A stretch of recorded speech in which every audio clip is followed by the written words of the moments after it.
તો નમસ્તે મારા વાલા વિદ્યાર્થી મિત્રો, તમારા સૌનું ફરી એક વખત હાર્દિક સ્વાગત છે. કોન્સ્ટેબલની જે પણ લેખિત પરીક્ષા હતી આપણે LRD કોન્સ્ટેબલ, તો એમાં 40% માર્ક હોવા જોઈએ અને 80 માર્ક થવા જોઈએ. તમામ ઉમેદવારો માટે ખુશખબર છે ભાઈ, 10 પ્રશ્ન રદ કરવામાં આવે છે. તો મિત્રો 10 પ્રશ્ન રદ થવા જોઈએ કે ના થવા જોઈએ, તમે જરાક કોમેન્ટમાં તમારો મંતવ્ય જણાવી દેજો. કારણ કે મિત્રો જેને ઓલમોસ્ટ 80ની ઉપર માર્ક છે, પાર્ટ એમાં પણ 40% છે, પાર્ટ બીની વાત કરીએ તો મિત્રો બીમાં પણ 40% છે. તો એ બધા મિત્રો કહે છે કે નહીં ભાઈ આ પ્રમાણે 10 માર્ક વધવામાં આવે, તો એ વ્યક્તિને એમ નથી સમજાતું કે એને તો ઓલમોસ્ટ 10 માર્ક વધે જ છે.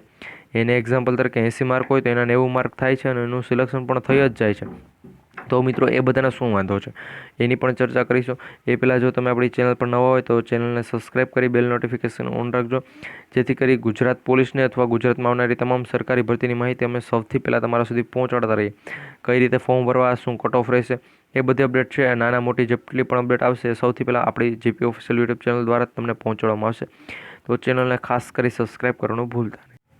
તો મિત્રો આ વિડીયો બનાવવાનો હેતુ શું છે, તો ભાઈ એક કોમેન્ટ આવેલી હતી, એમાં લગભગ એની અટક ચૌધરી હતી, એ પ્રમાણે કંઈક એણે કોમેન્ટ કરેલી હતી કે ભાઈ પાર્ટ એ છે મિત્રો, એની વાત 101% જો સાચી થાય કે ભાઈ પાર્ટ એની અંદર છે એ 10 ક્વેશ્ચન હતા. તો તમને પણ ખબર છે વ્યાકરણ છે એના મિત્રો કેટલા 10 ક્વેશ્ચન હતા વ્યાકરણના. તો એ 10 ક્વેશ્ચન છે રદ થઈ જાય અને પાર્ટ એમાં મિનિમમ છે એ તમારા 40% માર્ક હોવા જોઈએ. તો 10 ક્વેશ્ચન રદ થાય એટલે મિત્રો 80માંથી 10 એટલે આપણે 70 છે એના 40% એટલે મિત્રો 28 માર્ક્સ થવા જોઈએ. કેટલા 28 માર્ક થાય એટલે સિલેક્શન પાકું. તો મિત્રો પહેલા પાર્ટ છે કે જેમાં 28 માર્ક્સ અને ટોટલ 80 માર્ક થવા જોઈએ. તો હવે એમાં 32માંથી 28 એટલે મિત્રો કેટલા માર્ક્સ, તો કે ભાઈ 4 માર્ક્સ. એટલે અહીંયા છે એ ઓલમોસ્ટ બધાને જો 76 માર્ક્સ હોય કેટલા મિત્રો 76 માર્ક્સ, તો પણ એનું સિલેક્શન થઈ જાય એ પ્રમાણેનું કહેવું છે. અને મિત્રો જો આ પ્રમાણે થઈ જાય તો બધાનું સિલેક્શન આરામથી થાય. અને ઘણા મિત્રો છે કે જેને કોન્સ્ટેબલ બનાવવાનું સ્વપ્ન છે, ઘણા સમયથી સાકાર કરતા હતા, પરંતુ 4 માર્ક્સના લીધે એનું સિલેક્શન નથી થઈ શકતું. એ બધાનું સિલેક્શન થઈ શકે. હું તો મિત્રો તમને એમ કહું છું, તમારી હિંમત હારી જવાની નથી. તમારા માટે છે તલાટી છે તો તલાટીની ભરતી છે, જો એમાં તમારું સિલેક્શન નથી થતું તો નવી છે પણ છે એ કોન્સ્ટેબલની PICની 15,000 જગ્યા ઉપર ભરતી આવવાની છે. કારણ કે હાલ 25,000 જેટલી જગ્યા ખાલી છે, તો 15,000 જગ્યા ઉપર ઓલમોસ્ટ પહેલાં જ જાહેરાત કરી દીધેલી હતી, એ પણ આવશે.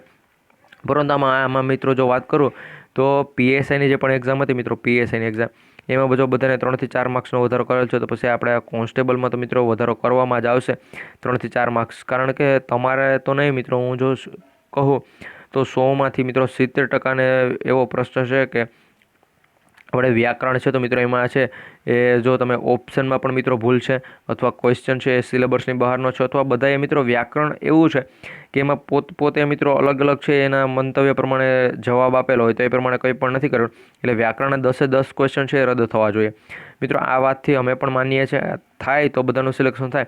પરંતુ જેને પાર્ટ એ અને પાર્ટ બીથી 80 માર્ક થાય છે ને એ બધા એટલા ઉડે છે અત્યારે કે એ બધા એમ કહે કે નહીં આવું કંઈ ના થવું જોઈએ. તમે જો મિત્રો એમ કહો કે ભાઈ 80 માર્ક તમારા થાય છે તો તમારે ત્યાં 10 માર્ક્સ વધે એટલે તમારે 90 માર્ક થઈ જાય, તો પણ તમારું સિલેક્શન છે એ પહેલાં થાય. પરંતુ એ બધાને શું હોય, આ ભાઈ જેને ઓછા માર્ક્સ છે, જેને 79 માર્ક થાય છે, એ બધાથી શું હોય કે એ કહે છે કે નહીં આ રીતનું ના થવું જોઈએ. જો અત્યારે અમે વિડીયો બનાવીને એમ કહીએ કે ભાઈ 80 માર્ક સુધી માંથી છે એ 76 માર્ક્સ કરી દેવામાં અને વ્યાકરણના પ્રશ્ન રદ થાય અને તમામ ઉમેદવારોને 3 થી 4 માર્કનો વધારો કરી દે, તો એમાં વિરોધ કોનો પડે ભાઈ? જેને ઓલરેડી 80ની ઉપર 81, 80 એ પ્રમાણે માર્ક છે.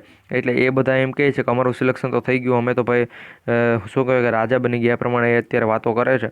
તો મિત્રો જો તમે અમારી આ વાત સાથે સહમત હોય કે ભાઈ 80 માર્ક છે તો એમાં 10 ક્વેશ્ચન રદ થાય અથવા 76 માર્ક્સ થાય તો પણ સિલેક્શન થઈ જાય. અને પાર્ટ એ છે મિત્રો, પાર્ટ એમાં 40% મિનિમમ છે.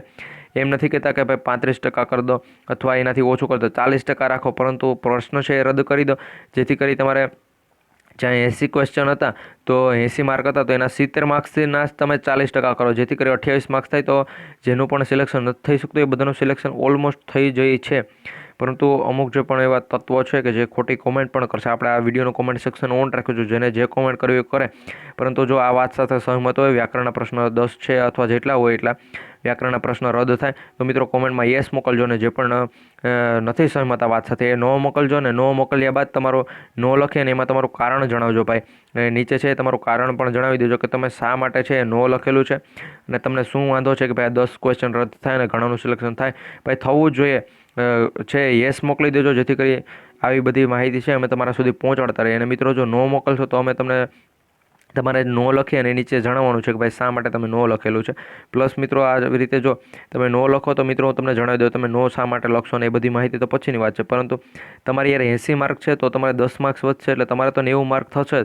પરંતુ જેનું સિલેક્શન નથી થઈ શકતું એ બધાનું સિલેક્શન થવા પાત્ર છે, તો પછી તમને શું વાંધો છે. અને આપણે ટાટ ભરતીની વાત કરી મિત્રો, તો એમાં જો હું તમને જણાવું એનું ઉદાહરણ, તો ટાટ ભરતી છે એમાં મિત્રો 800+ જગ્યાઓ છે કે એ માર્ક કટ ઓફ છે એ ઘટાડી દીધું છે, છતાં પણ ત્યાં 800 જગ્યાઓ ખાલી રહી ગઈ છે. કારણ કે શિક્ષકો જેટલા નથી મળેલા, એ વિષયના શિક્ષકો જ નથી મળેલા.